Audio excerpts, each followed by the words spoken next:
We started out the morning in Tennessee. We were trying to find the people who discovered Vicky and Casey White's getaway car there, the SUV that they started this whole saga with almost 2 weeks ago.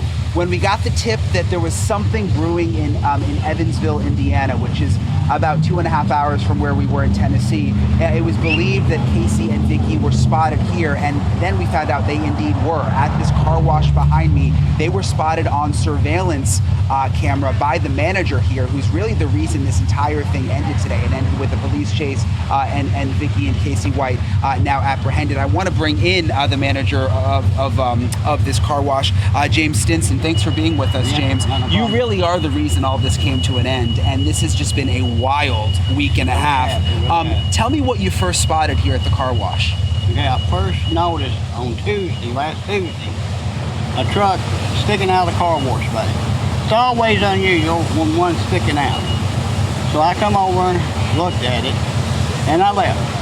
So, and this is about 4 in the afternoon on Tuesday, 4:30. So I left. Every time I'd leave and come back, the truck's still there. I leave, come back, the truck's still there. Leave and come, even up late at night, the truck's still there. I go in, go to bed. I get up at 6 o'clock the next morning to take my granddaughter to school.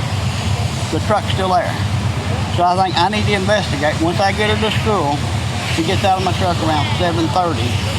I'm gonna come back and check it out. I come back, I walk up to the truck, I notice the windows are down, and my first thought is could be this guy from Alabama. He might be in there asleep, passed out, suicide, whatever. I'm kind of nervous about it, so I looked over in the truck. Nobody's in it. I opened the door. The keys are in the ignition, which I thought was unusual. I tried to start the truck. The truck started right up, so I know there wasn't nothing wrong with the vehicle. So I left. I come back out. I got on my phone. I Googled the local police department's phone number because I didn't want to call 911. So I called them. I said, you need to send an officer out. I got a suspicious vehicle in my car. We'll have one right out. I go back to the back. I'm dumping my trash. He never shows up. I got to go back and pick my granddaughter up at 10:30.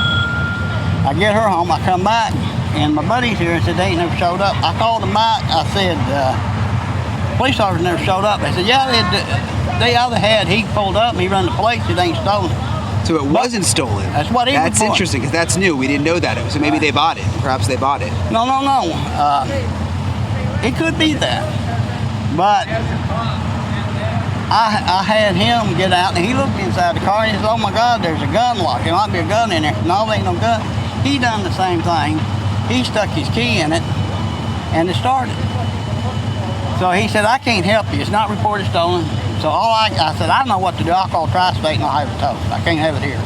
So I called Tri-State. They come after it. Yesterday at 8 o'clock in the evening, the U.S. Marshal called me from Alabama.